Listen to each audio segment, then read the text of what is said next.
Hello， 大家好，我是阿斌。鱼我所欲也，熊掌亦我所欲也，二者不可兼得，舍鱼而取熊掌者也。在生活中，常会遇到两难的事情，又要好又要巧，物美价廉哪里找？这让我们不得不面临抉择。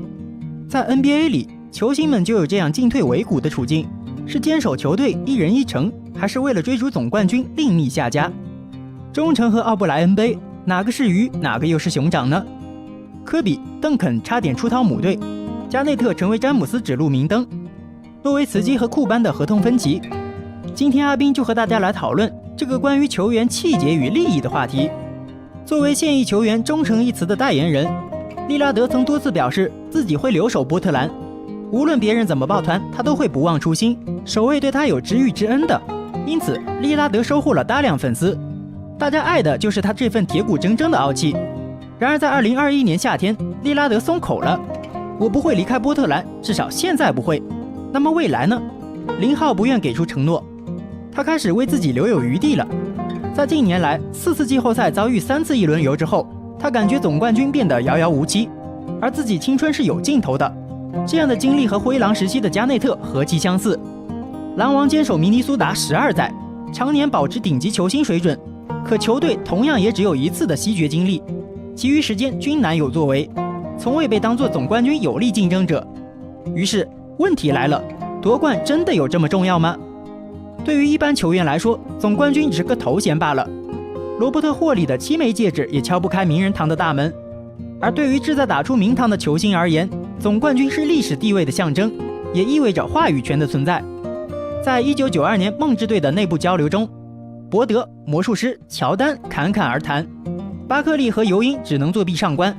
而在 TNT 日常斗嘴中，奥尼尔每到词穷的时候就会拿总冠军戒指说事，让巴克利闭嘴。这无不体现夺冠对于一名球星的重要性。这也是为什么2010年的加内特所在的绿军淘汰骑士后，他会对詹姆斯说：兄弟，为你和你的家庭做出正确的决定，忠诚有时会伤害你，因为你无法返老还童。这话也让后者痛定思痛，穷则思变。同年夏天做出了把天赋带到南海岸的决定。同样的，要是杜兰特一直留守俄赫拉荷马，雷霆一定会给他退役球衣，甚至塑造浴缸雕像，但是绝对给不了他后来的2连总冠军和 FMVP。 他所说的加盟勇士是最艰难的路，其中的艰难可能就是内心里总冠军与忠诚的博弈吧。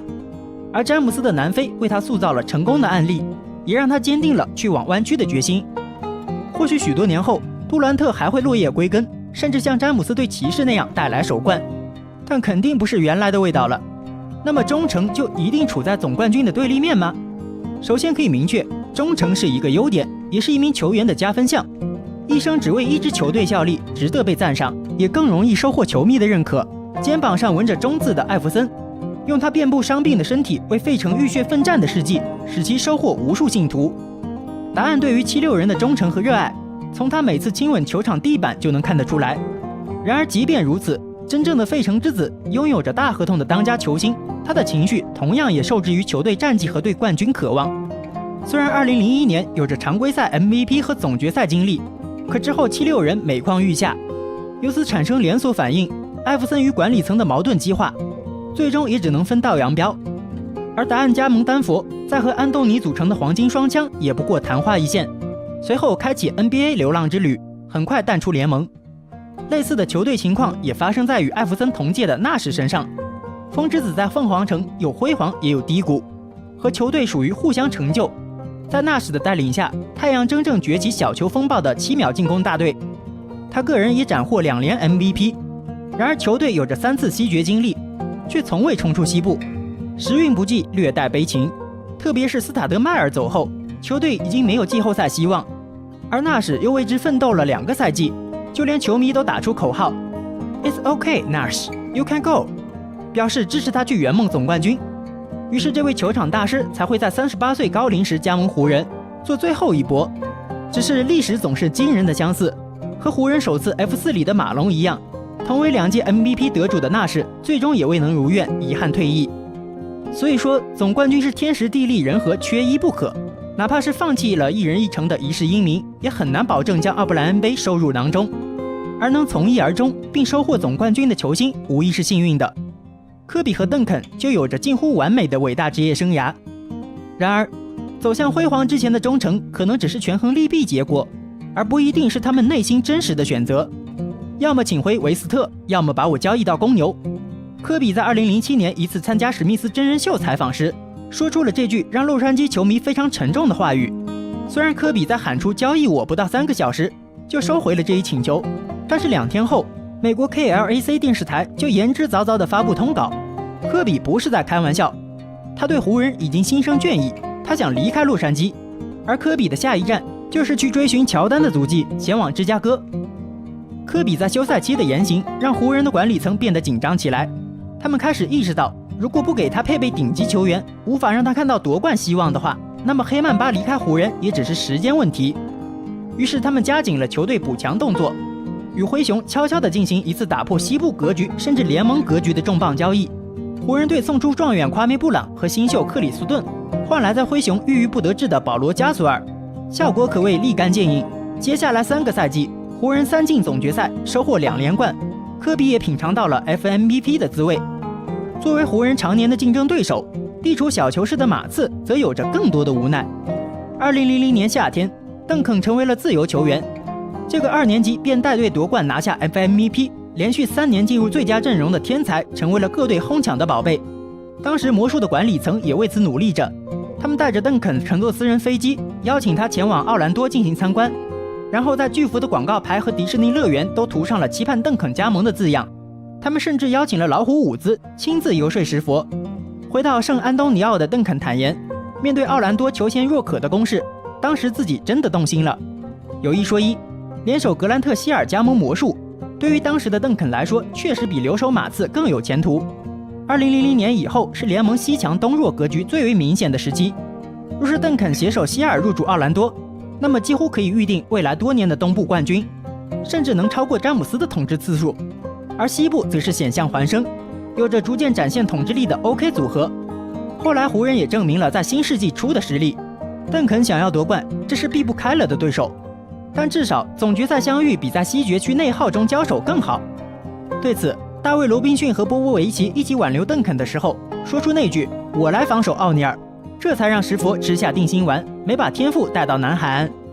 而真正矢志不渝、一人一城单核夺冠的，唯有诺维茨基。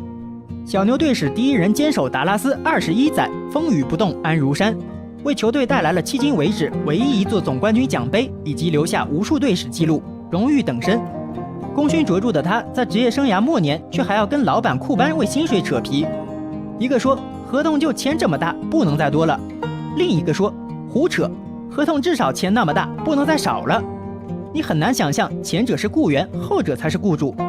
洛天王主动降薪，灵活球队薪资空间，库班却硬塞大合同，这简直就是职业体育里的童话。只是像库班这样的老板，在 NBA 里屈指可数，甚至可以说是唯一。和诺维茨基在总决赛互有胜负的韦德就没有那么好的打工命了。闪电侠在2006年为热火夺得队史首座总冠军奖杯，并凭借力挽狂澜的杀神之势荣膺 FMVP。在2010年对詹姆斯、波什的招募起到决定性作用，并在2011年总决赛失利后为球队主动让出大当家的位置，这才有了后来的2连冠。他在效力迈阿密期间总共得到了3次总冠军，是热火当之无愧的队魂。当后来韦德向莱利要求长约留队时，遭到无情拒绝，并给出了羞辱性的1年1000万合同。闪电侠一气之下转投公牛，之后又去到了骑士。戏剧性的是，最后他被交易回到了热火。如果有人中间好几年没看 NBA 了，在2018年发现詹姆斯还在骑士，韦德还在热火，可能会感叹一句03忠诚一代。只是事情的真相对于詹姆斯来说是选择，对于韦德而言则是无奈。除此之外，火箭第一人奥拉朱旺、纽约铁塔尤因，这样队史地位崇高的球员也都难逃被球队抛弃的命运。他们穿着暴龙和魔术的球衣，让人感到陌生又寒心。综上所述，一般情况下，总冠军是忠诚。理论上他有球员选项，但我们需要综合考虑多种因素来做出这个重要的决定。据热火队记者安东尼的报道，巴特勒和莱利之间的关系紧张，莱利早已无法忍受巴特勒的频繁伤病问题。据我所知，吉米巴特勒之前并不想去热火以外的任何地方，但现在他意识到自己的处境，更倾向于离开热火，加盟一支有争冠实力的球队。安东尼说道，他喜欢迈阿密，但是眼下他的首要目标是签约。我认为我们可能会在1个月内看到他被交易到其他球队。莱利一方面担心巴特勒的伤病问题和年龄，不愿给他一份大合同，另一方面考虑到球队目前的配置无法更进一步，曾带领球队2次进入总决赛的巴特勒也可能不得不离开了。今日巴特勒出现在 WNBA 洛杉矶火花队比赛现场，并在接受采访时轻松地提到，不知为何22号在紫金球衣上还挺好看的。这番话犹如一枚重磅炸弹，在篮球界迅速引发热议，引发了人们对他可能加盟湖人穿上那光辉紫金战袍的猜测。这句话背后的意味深长，对于巴特勒来说，22号早已成为他的象征。当他将这个号码与湖人的紫金球衣联系在一起时，那种自然的和谐感似乎预示着一种潜在的缘分。或许这是巴特勒心中对湖人的向往和期待的表现，这并非空穴来风。作为一名经验丰富的球员，巴特勒深知自己的价值和市场影响力。尽管热火的续约谈判陷入僵局，而76人虽然对他有兴趣，但他们更倾向于追求保罗·乔治。在这种情况下，巴特勒不得不开始重新考虑新的选择，而湖人，一个拥有辉煌历史和无数荣誉的球队，显然成为了他理想的新家园。巴特勒此次故意发表具有迷惑性的言论，似乎在表达他希望加盟湖人的意愿。早在2019年，巴特勒就有意加入湖人，但由于长时间没有进展，他最终选择了加盟热火。目前湖人对年轻球员米切尔的兴趣最为浓厚，但他们想要用一堆角色球员和3个首轮选秀权来交易得到米切尔的难度很大，或许选择巴特勒更为稳妥。关于巴特勒是否真的老了，从数据上看，本赛季的场均贡献 20.8 分、5.3 个篮板、5次助攻和 1.3 次抢断，命中率分别为 49.9% 和 41.4%， 并没有显示出明显的衰退。尽管热火有自己的考量，不愿意提前给巴特勒续签一份价值2年 1.13 亿美元的顶薪合同，但他仍然有许多球队追求。巴特勒的老东家76人早就已经表达了重新引进他的意愿。巴特勒和詹姆斯和戴维斯的组合，其实力不仅可以与联盟所有的3巨头媲美，而且他的顶级攻防能力可以有效减轻詹姆斯的负担，这正是湖人近几个赛季一直希望达到的效果。只要巴特勒能保持出场率，加上他在季后赛中的表现，湖人这笔交易应该不会亏本。